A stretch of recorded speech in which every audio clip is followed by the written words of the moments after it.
Thank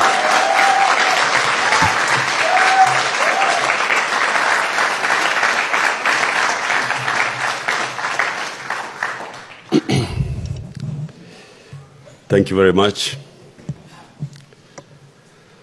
I don't know what, Tom, you were saying, but I could see that there was a lot of applause. Couldn't be saying anything derogatory, so I assumed that. By the way, I'll treat this as net practice for tomorrow. I have never, in my 22 years of politics, 23 years of politics, I have never seen anticipation for anything like my speech tomorrow in the United Nations General Assembly. The closest feeling I can tell you for tomorrow, the closest feeling I've had in the past was before the World Cup cricket final I played a long time ago. So I'll treat today as net practice. Okay, now let me just, I won't speak for very long, I'll just speak for about 10 minutes. But I want to hear your questions, and it's much easier for me to interact with you.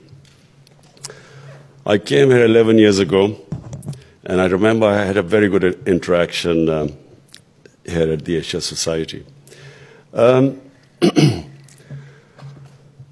My vision for Pakistan. My vision for Pakistan is what was the vision of the founding fathers of Pakistan. And that vision was the first Muslim state set up by our Holy Prophet, peace be upon him, the state of Medina. Not many Muslims also understand that the state of Medina was a modern state. It was the state it laid the foundation of the Muslim civilization. And the qualities in that state, the characteristics, sadly, hardly anyone of our politicians, hardly any one of them understand.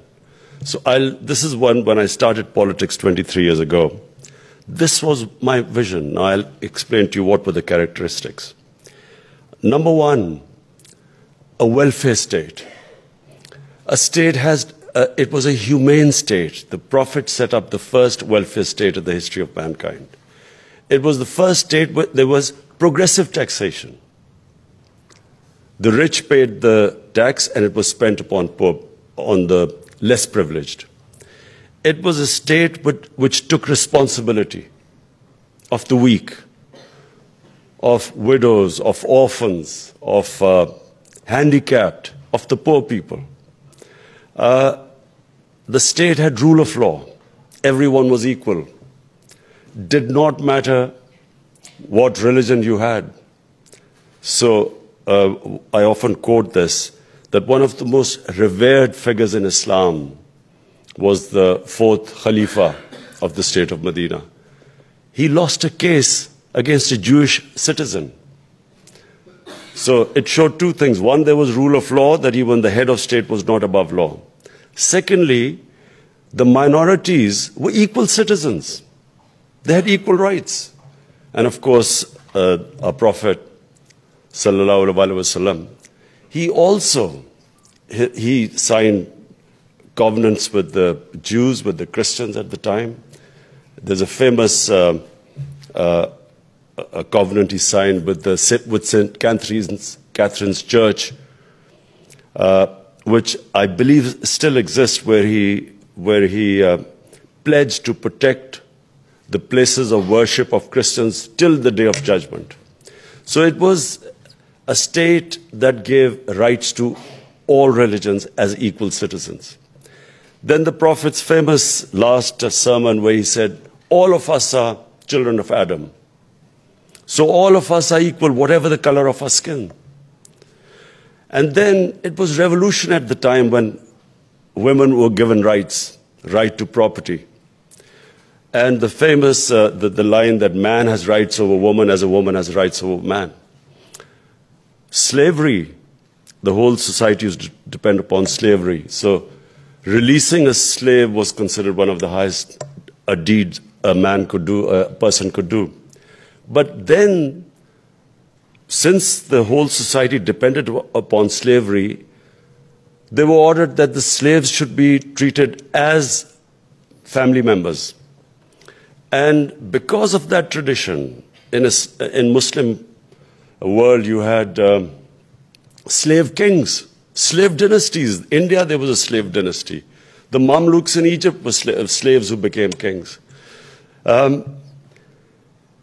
What was for us, for Pakistan, when I look at my own country, we moved so far away from the ideal that was what Pakistan should have been. It was the only state that was created in the name of Islam. And we moved, we became exactly the opposite, a society where the powerful had one law and the weak were from a different, in fact, were out of the law.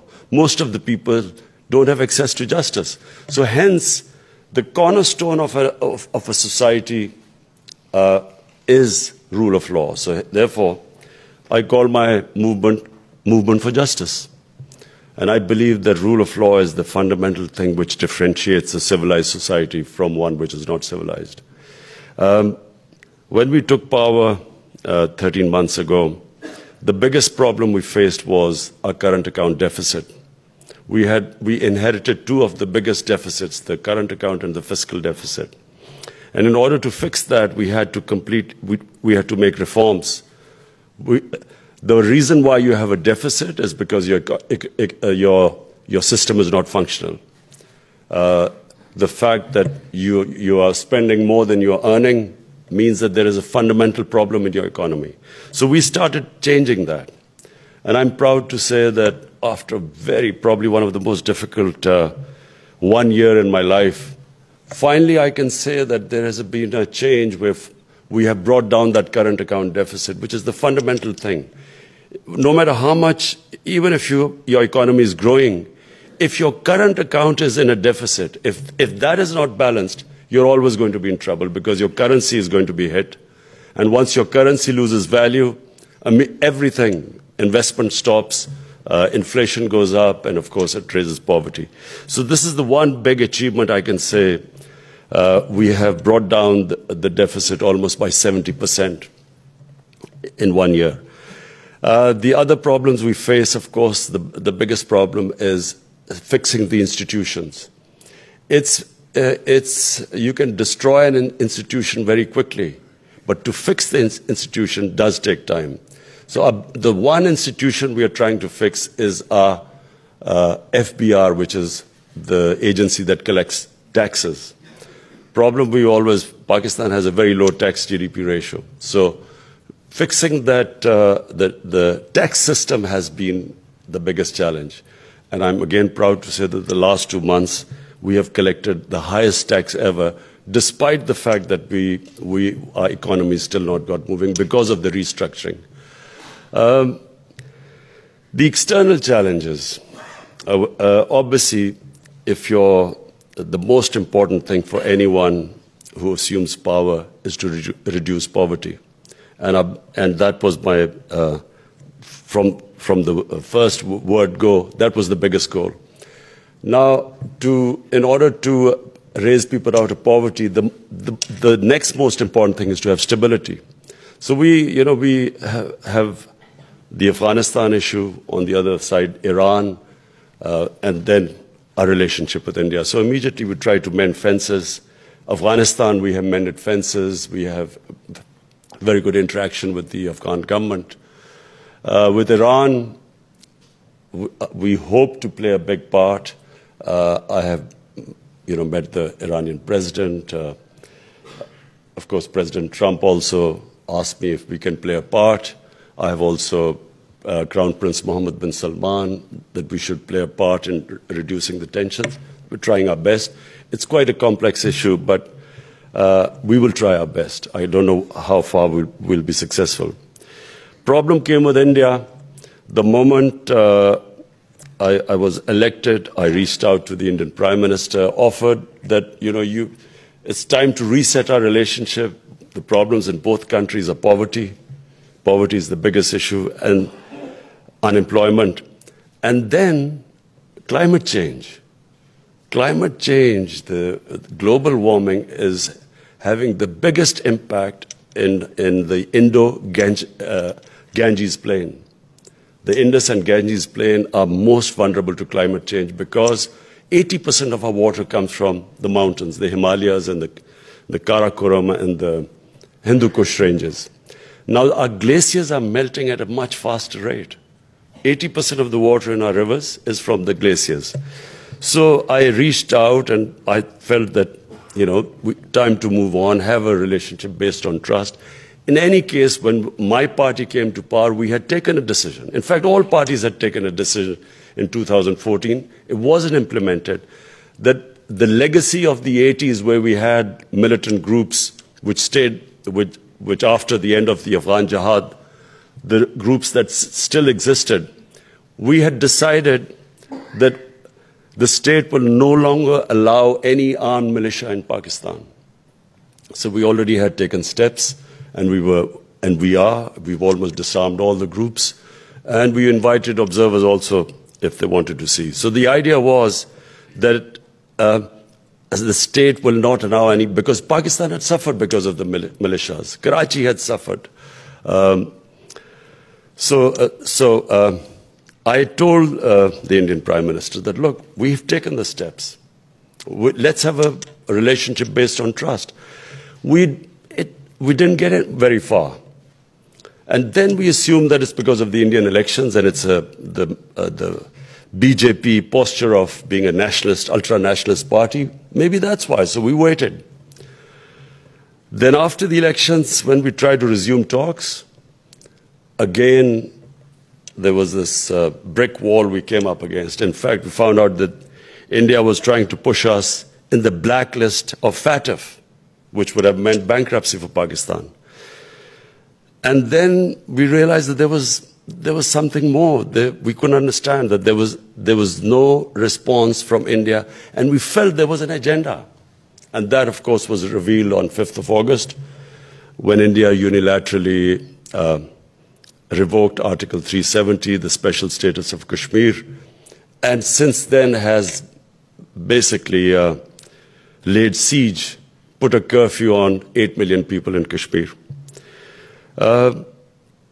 My main reason for coming here on this United Nations General Assembly is because I feel that the world should realize this is a serious situation developing. This is just the beginning. The fact that 8 million people for almost 3 days now are under siege, it's dangerous because whenever the siege lifts, I fear bloodshed. And when there's bloodshed, there will be consequences, repercussions which will go much further outside Kashmir.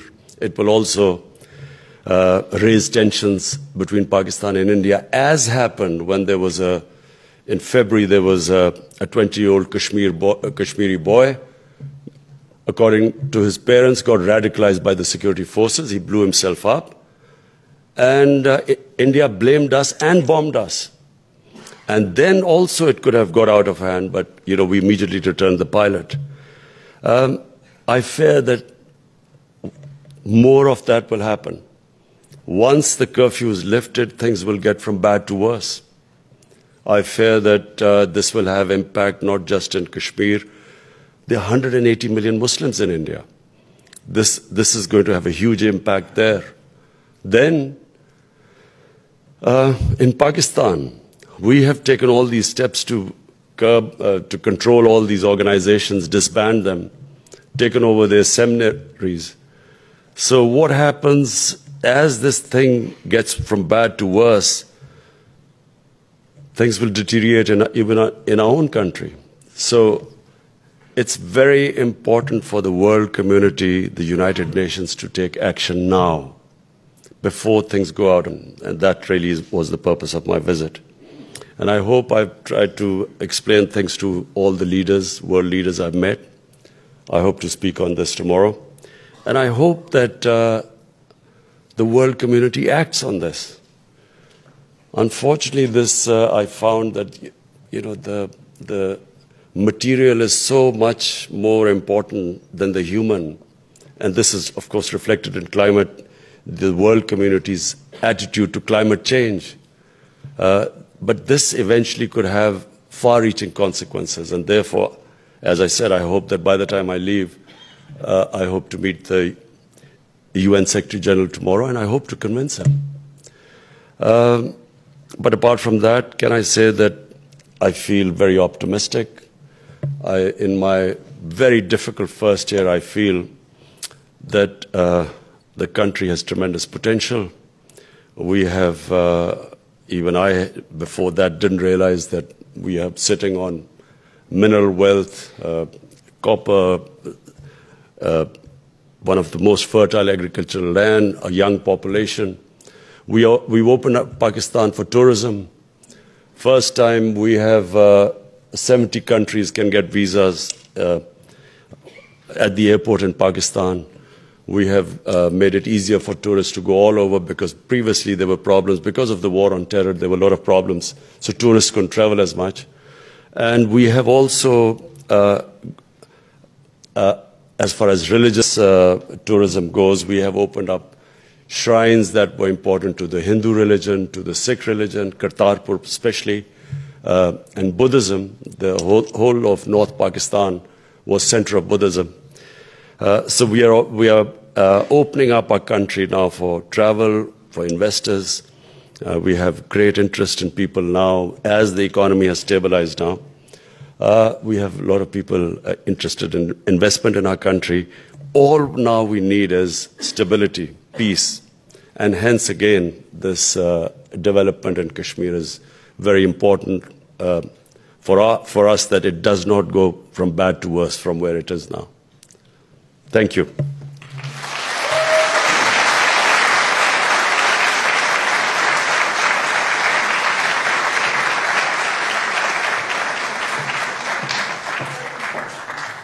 Here.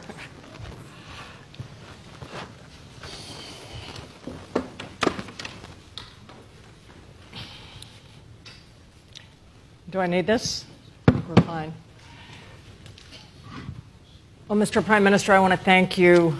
You've covered a lot of territory here, and one thing that struck me in my travels throughout Pakistan, I've had 3 posts that have brought me extensively through Pakistan. One was as Deputy U.S. Trade Representative, where we were putting forward the idea of a free trade agreement with Pakistan after 9/11. We're in a different era now.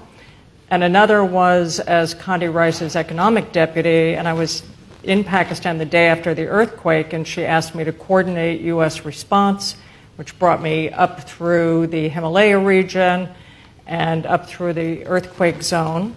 And then I headed the United Nations World Food Program and went throughout the Indus Valley and throughout Swat and Baluchistan. And what struck me is some of what you mentioned here, the absolute beauty of Pakistan.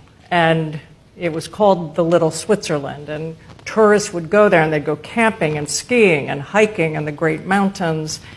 And it made me wonder, particularly in Swat, where so many religions and faiths were represented, where that turning point came in history. And I just wonder if you could touch a little bit more on that, on the realization and how we get back to that place of the really unparalleled hospitality that I met throughout Pakistan in my work.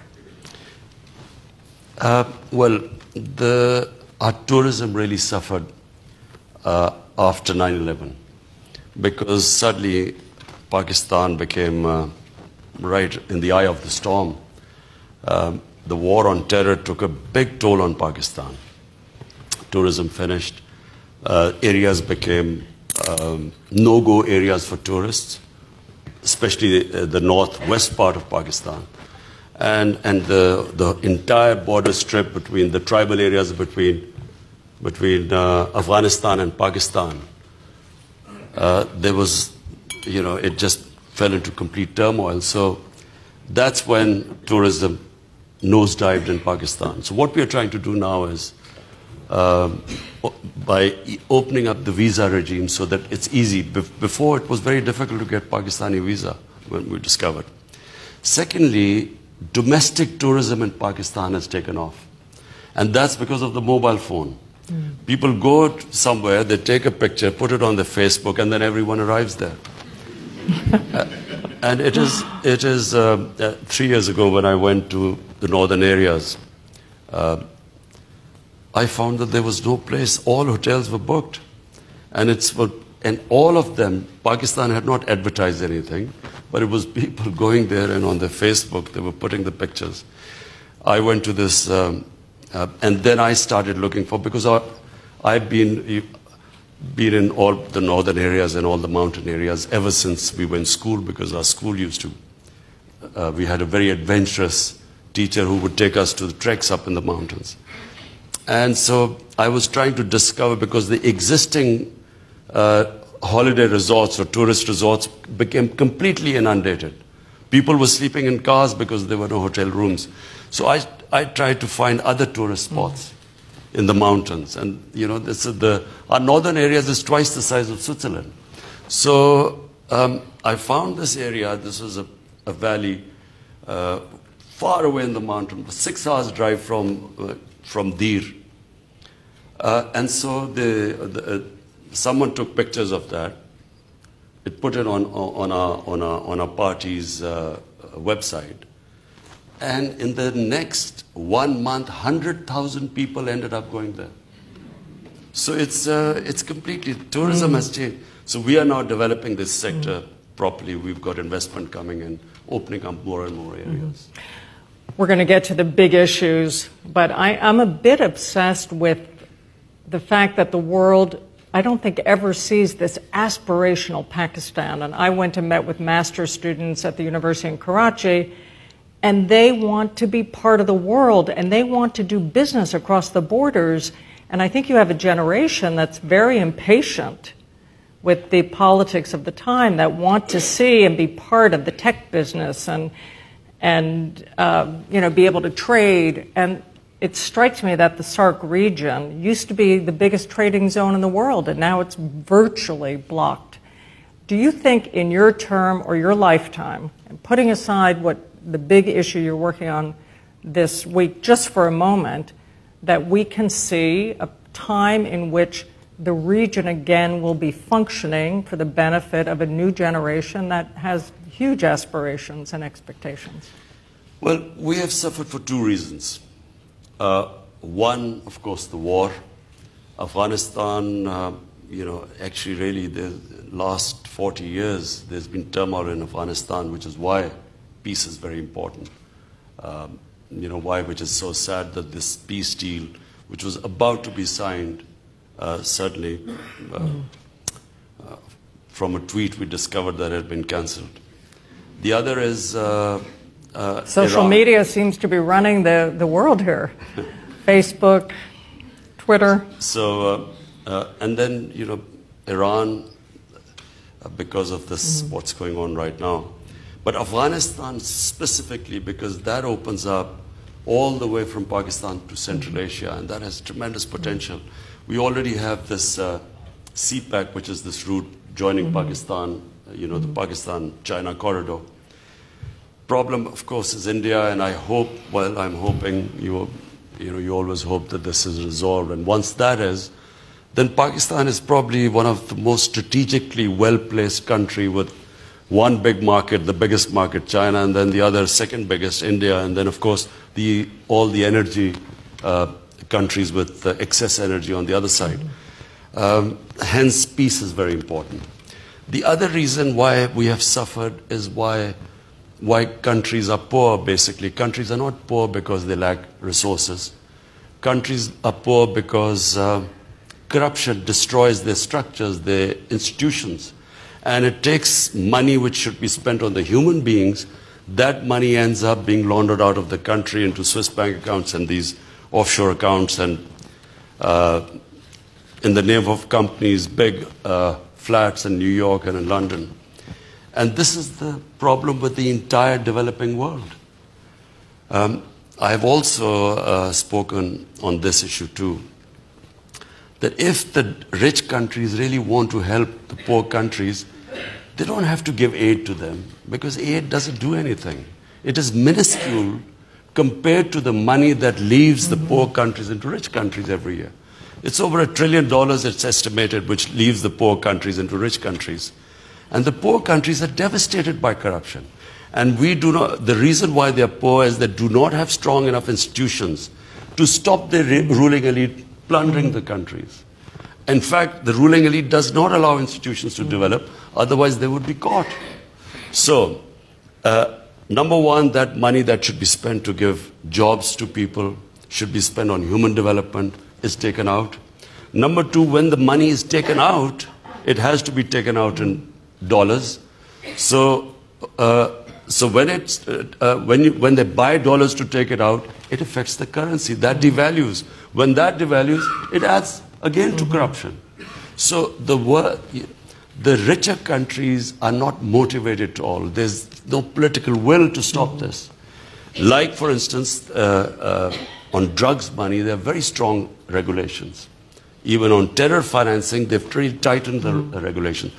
But the money which is plundered from the third world, ending up in rich countries, I'm afraid we have been trying now for almost 10 months to try and get the money out. When we've even located the properties bought from stolen money from our country, but we're just stuck. I mean, it's very difficult to retrieve that money. And if the world makes it easier, and I'm saying, it will help this. The big difference between rich and poor countries is growing all the time. And if this keeps going on like that, you will have to build walls and to keep people out from the rich countries. You will have refugees. Already you have economic migrants. You're going to have climate migrants in the future as well. But this is the worst thing what is happening. The poor countries are getting poorer. This money laundering kills far, far, far more people than anything else in this world, than drugs or anything else. We're going to also get back to this and turn to the audience. We only have about 20 minutes, but I will take, I think you're passing up questions, so please be sure to do that. So this week, you'll make your biggest pitch yet to the international community on Kashmir. And as you said, the expectations are very high that you're going to be able to move the dial. And you've been doing quite diplomacy on this, and diplomacy that's made quite a bit of news this week on this. Do you feel you're getting a reception on your perspective on this, and is the dial moving?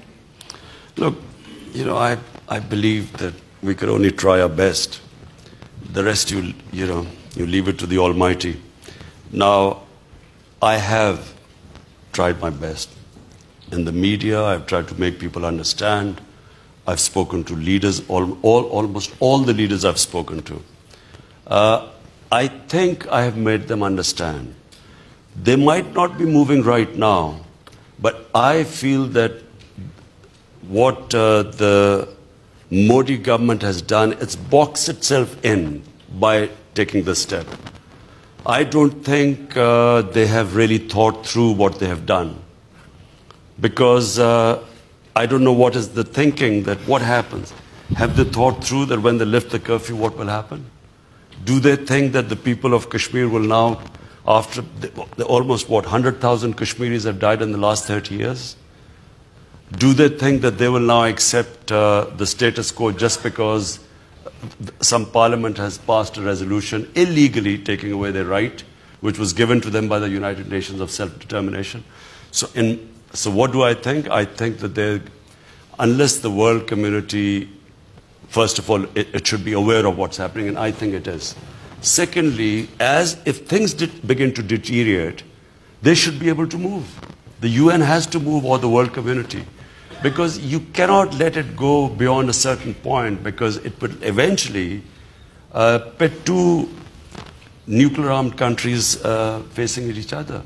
And that has to be prevented at every stage. It must be, action must be taken now. And just to clarify on this point, because there's been some media saying that you are issuing a threat of a possible war. Issuing a threat? Is it issuing a threat or telling the world that be careful before it is too late? Warning the world that this is, I mean, it's common sense. I still, as children, we still remember this Cuban crisis when it took place. For years, the world talked about it. Why was there a Cold War? Because the world was petrified of the idea of the other war, because there were two nuclear armed states. So, I mean, it is common sense that you should be careful. Look, let me, when you say a threat, February, 3:30 a.m. in the morning, my army chief and air chief called me up and said, Indian jets have bombed Pakistan. What do we do? We had already decided that because we could see they were getting ready to bomb us through the radar. So we had, our Air Force had locked up some targets in India. Now question, it was 3:30 a.m. Was there any loss of life? I asked. Had there been loss of life, then they would have immediately retaliated. Because it was dark, we didn't know. So we waited and next day found out there wasn't loss of life. If there was loss of life and then we had gone and bombed them, they would have bombed us, we would have bombed them, and then what? So I mean, as someone who was in that situation where you take a decision, no one should be thinking on those lines when you have the sort of weapons the two countries have. It should never get to that stage. That is the whole point. The whole point is not a threat.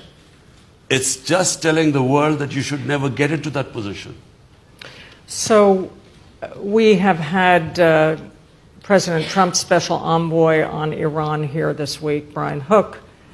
We've been at sessions with President Rouhani.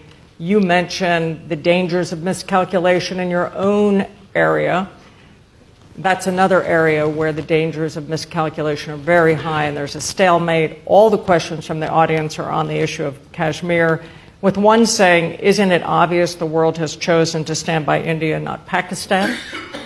Could you talk a little bit more broadly in the region on this danger of miscalculation? And you mentioned the Crown Prince of Saudi Arabia, who seems central to this. How are we going to unknot what is now growing tensions that have really seem to have hair trigger potential? If you look at history, all wars are miscalculations. Every war, you look at it. I mean, when Pakistan, when the US decided to invade Afghanistan, and all the political party heads were called over by General Musharraf, and he was saying that, look, we should join the American war on terror, and we should help them. So we asked him that, how long is this going to be? He said, it'll only be a few weeks. And so he said, the Americans are saying it'll only be a few weeks in Afghanistan. You don't know the weapons they've got. Thank you. So 70,000 Pakistanis dead 12 years later, we had lost $150 billion plus to the economy. And the Americans are still in Afghanistan, and the war still hasn't ended. Every war, in my opinion, is miscalculated. Miscalculated in a way that you go after one issue to resolve it, it gives birth to other issues. The whole war was supposed to go after Al-Qaeda. ISIS came into being.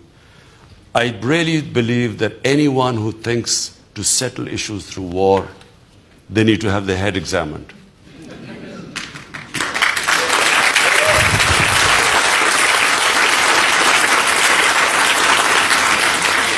And Iran, and let me tell you about Iran.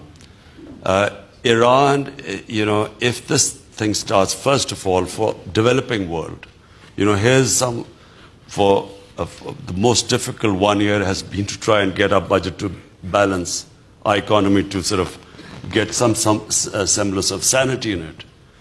If this war starts in the Gulf, just the oil prices are going to cause more poverty in the world than anything else. So therefore, everything we should do to avoid this conflict. Everything. So the audience is asking continuing tough questions on this front, including something that I'll preface with a quote by a Sufi poet. So Rumi, I know you appreciate Sufi poetry, who said 800 years ago, "Beyond rightness and beyond wrongness, there is a field. I'll meet you there." So are there ideas out of the box that we're not thinking about? And again, I know there's a specific issue, but you came in, and I think were voted in, with a lot of expectations of bringing a new kind of approach to these issues. Are you talking about resolving the... India and Pakistan. Well, but India, look, let me just explain to you. What is happening in India is a catastrophe. India has been taken over by an extreme racist ideology. If any of you Google RSS, which is what has taken over India, Narendra Modi is a life member of this party called RSS. It was formed in 1925. It was they were inspired by Hitler, Mussolini, by the Nazi Party. They believed in the racial superiority of Hindus. They believed that India is only land for Hindus, not for other minorities. They believed in that the Muslims were invaders, and there was this hatred against Muslims for centuries-old rule which Muslims, when they ruled India, also against the Christians because of the British rule. So it was very clear the admiration for this racist ideology. It was the same ideology that assassinated Mahatma Gandhi in 1948. RSS was outlawed in India as a terrorist organization 3 times. Unfortunately, that ideology today has taken over India. And therefore, when we tried all our efforts for 1 year, I wrote letters, I spoke to him, gave statements. I realized that we had come across an ideology. You can't reason with this. You cannot reason with a racist ideology, because the mere fact, and it's behind it, is arrogance. Simple fact that you feel your race is superior to others is arrogance. And my worry is that it's arrogance that may let you make miscalculations. And this is a miscalculation. This going into Kashmir, putting 8 million people in an open prison with 900,000 troops. A sane mind doesn't do this. In Assam, 1.9 Muslims have just been deregistered as Indian citizens. Now, he hasn't thought through, what are they going to do? Because Bangladesh has refused to take them. So what are these 1.9 million people going to do? And just the fact that they are saying they have rejected the Nehru and Gandhi philosophy of pluralism and secularism. So where is it headed now? What are 180 million Muslims going to do in India? Or for that matter, Christians or Sikhs. So my worry is also for Indians. What are sensible Indians? What are they thinking about this? And this ideology is, from 6 years where this started, it's going to keep getting worse. Germany from 1930 to 1934 changed from a liberal democracy to a totalitarian fascist state. And unfortunately, if you're following what is happening in India, it is scary. I know India better than any Pakistani because I used to play cricket there and I had friendships and I used to go there a lot. And I can't believe, I can't recognize this India now. And those Muslims who, when I used to be playing cricket there, who used to tell me that it's a big mistake, Pakistan, India is a bigger society and so on. Today, they're all saying that Jinnah, the founder of Pakistan, was right. This guy, Abdullah, who's just been 80-year-old, who's been put into prison, who all the time supported that Kashmir should be part of India. Today he's saying that there is a big mistake that they joined India. So it is a very dangerous direction India has taken. And therefore, I'm saying is that the Western media should take note of this, because, ideologies like that are always dangerous. Whenever you have an ideology like that, racial superiority and hatred against another race, it always does damage to the world. Why do you think Prime Minister Modi traveled to Pakistan early on? And then, of course, there was the attack in India that really seemed to change that trajectory that he seemed to be trying to pursue. And we had the Foreign Minister Jaishankar in here this week, who had equally harsh words for Pakistan, saying that Pakistan has turned Kashmir into an industry of terrorism. How did we go from Modi's trip to Pakistan to this, and why, where is that Modi? Well, first of all, Narendra Modi came to Pakistan on the invitation of Prime Minister Nawaz Sharif. While he visited Pakistan, not once did he not stop trying to push Pakistan into being declared a terrorist state. And he tried to differentiate between the Prime Minister and the Pakistan Army. He kept saying that the Prime Minister is a good man, but the Pakistan Army is a terror organization. Look, what has happened? You must understand what has happened since 9/11. Since 9/11, this word Islamic terrorism has been used by governments to delegitimize Muslim freedom struggles. Legitimate Muslim freedom struggles have been demonized by just calling them Islamic terrorism. Simple question. There are 900,000 troops in India. Are they there to fight terrorism? They are saying that one of their defense ministers said there are 500 terrorists lined up on the border to go into India. What are 500 terrorists going to do when there are 900,000 troops there? The 900,000 troops are there to control the population. They're not fighting terrorism. Pakistan fought probably the most difficult war against terror. As I said, we lost 70,000 people. We never used that many soldiers. For counter-terrorism, you don't need 900,000 troops. It's to control the population. And what is actually happening is India is deflecting the state terrorism, which is what is happening in India right now. Read the Human Rights Report. There are 2 reports on what is happening in the Kashmir Valley. There are 2 mass graves discovered and so on. So they're deflecting the attention as what has happened is the magic word Islamic terrorism, that it's all because of terrorism, that they're using this force. Unfortunately, the UN has not played its part. It should be sending observers there. Let them find out what really is happening. Otherwise, India will keep whatever oppression is happening in Kashmir, they'll blame it on a terrorist from Pakistan.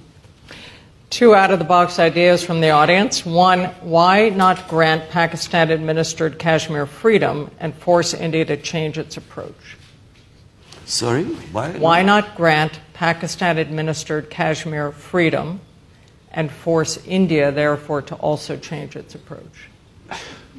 India has already said that the target is Pakistan side of Kashmir now. Now that they've annexed Kashmir. I believe that what is the future for Kashmir should be decided by people of Kashmir. Whatever the people of Kashmir want.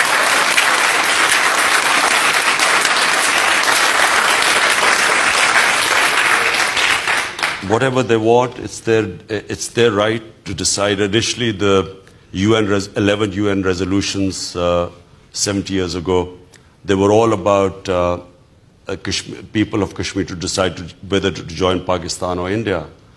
I would add that they should be allowed to decide whatever they want. So this is an open offer. Mm-hmm. Why doesn't India and Pakistan both allow them, Kashmiris, to decide?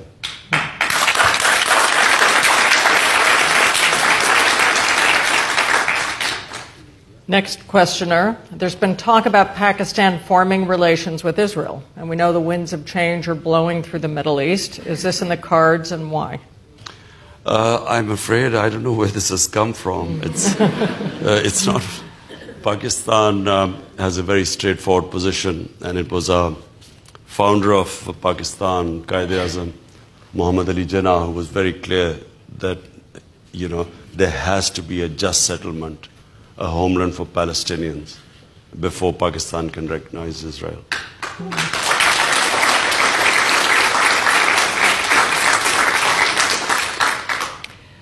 President Trump, I believe, said yesterday, Pakistan and India should just come together. It sounded like the Nike ad, just do it. You've mentioned the possible role he could play. What would you like to see the United States, President Trump, doing? And you also mentioned the Crown Prince of Saudi Arabia. What role could they play? Not the Crown Prince of Saudi Arabia. That was just between Iran and to ease the tensions with Iran. Well, first of all, I had to explain to President Trump the Kashmir issue, and I think the second time when I had a long chat with him, I managed to explain it to him, and that's why he says that it's a complicated issue. But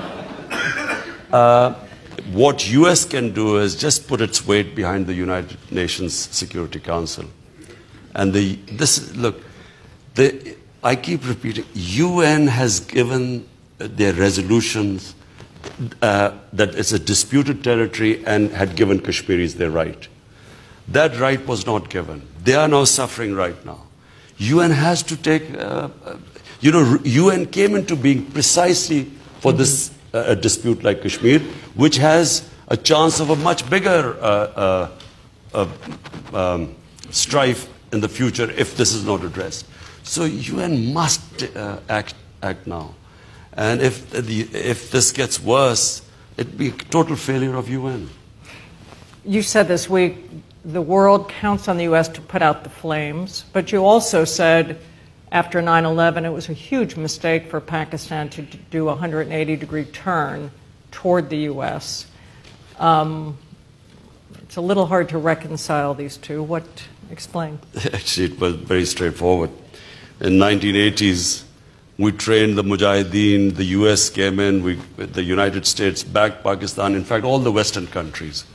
And we trained the Mujahideen. In fact, I remember in London there was a big dinner by an aristocrat raising money for the Mujahideen, and the Mujahideen then were celebrated as heroes. In fact, Ronald Reagan, when he invited the 5 Mujahideen leaders to Washington, I quote him, he said they reminded him of the moral equivalents of the founding fathers of US. So, they were heroes. Now, come 1989, Soviets retreat, leave Afghanistan, the Americans pack up and leave, and Pakistan is left with a lot of those who would have reminded Reagan of them. And in the end, we were slapped with sanctions, pressless sanctions, in 91. Pakistan had 4 million refugees by then. We had these militant groups, all trained and dressed up and nowhere to go. And we had sectarian groups in Pakistan who started fighting each other. So Pakistan became a dangerous place because of this, because of the 80s of participating in the Afghan Jihad. And then, of course, Pakistan got aid, and Pakistan, and also money to train these groups. Now, come 9/11, again the U.S. turns up wants Pakistan's help. They occupy Afghanistan. And I never forget when we were discussing there was a lot of debate going on, should we become part of this or not? And we said that, we were abandoned last time. Most of us said, what guarantees we will again be abandoned this time? And I never forget, George Bush gave a statement that this time will not be the same, we will not abandon Pakistan. And so, of course, he joined it. Why did I not want him to join? Because now we had trained these groups. They were trained, they were indoctrinated in jihad. So, foreign occupation in Afghanistan was jihad against the Soviets. Now, when the Americans landed up there, how were you going to tell them that now it's terrorism, then it was jihad, freedom fighting? So because of that, I felt we would have had much more leverage on these groups if we had stayed neutral. The moment we joined the American side, they turned against Pakistan. And that's why we lost 70,000 people. We're getting the red flags. Just one point. Is China the strongest ally of Pakistan at this point? Well, when we assumed power, I think never had Pakistan's economy been as bad. So I have to say that China came to support us when we had hit the rock bottom. And they have really helped us in every way. Not only did they provide us help with our foreign exchange reserves because we were about to default, but also the Belt and Road Initiative has sort of evolved where they are helping us in agriculture with our productivity. Are you worried about sovereignty issues? Are you ownership? Not at all. Absolutely not, because nowhere have been helped on some condition that you have to do this because we help. Nowhere. And if anything, they have gone out of their way to help us in technology transfer. They are helping us, as I said, in agriculture. They helped us in financing certain projects. So, and the debt part, by the way, is quite low. Everyone kept saying that, we are so in debt to China, but that's not the case. So we started with a Sufi poet quote. I'm going to end with one. Muhammad Iqbal, the spiritual father of Pakistan, as some call him. He said, "Nations are born in the hearts of poets. They prosper and die in the hands of politicians." You're ending your first year. You have 4 more to go. Do you believe, are you hopeful that the politicians' power is as great as maybe you hoped coming into office? I completely agree with that. I always think, what sort of person goes around asking for votes? I think maybe you had serious. To do that. I'm serious. Yes. No, there's a difference. There's a difference. There are 2 types of politicians. One is the career politician. Career politician is disliked everywhere. Why? Because he compromises all the time. Because to stay in power, he has to ask votes, he has to lie to people, he has to do a lot of times unethical stuff to get votes. He has to bribe people, and all these sort of worst sort of things happen. And so that is the ugly side of politics, and therefore they compromise. The whole thing about what Iqbal says is, why do dreams die with politicians? Because they come up, they bring they sell a dream, but then they keep compromising and making such compromises that the dream disappears. Whereas who I respect and who I admire in my life are, for instance, Gandhi, Jinnah, Ea'zam. For me, he will always be a role model because he didn't need politics. He came in for a mission. He was in the end dying of cancer, and yet he didn't let anyone know because of the dream of Pakistan. Similarly, Nelson Mandela. Because Jinnah wasn't doing it for power. He was doing it to achieve a goal. And similarly, if you read about Nelson Mandela, I mean, he could have compromised so many times on the way. But the dream of one man, one vote was never compromised. He never compromised on that.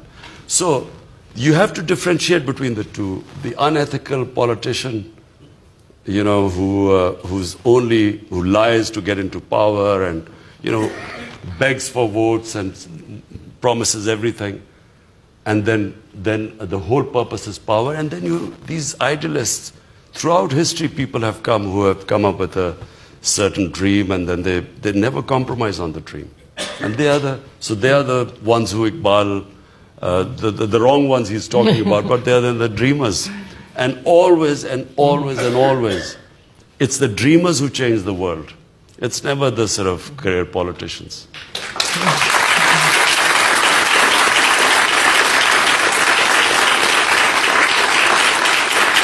Well, Mr. Prime Minister, you've been most generous with your time. We got through a tenth of our questions, so we welcome you back so we can go through the others at some point in the future. Thank you. Thank you.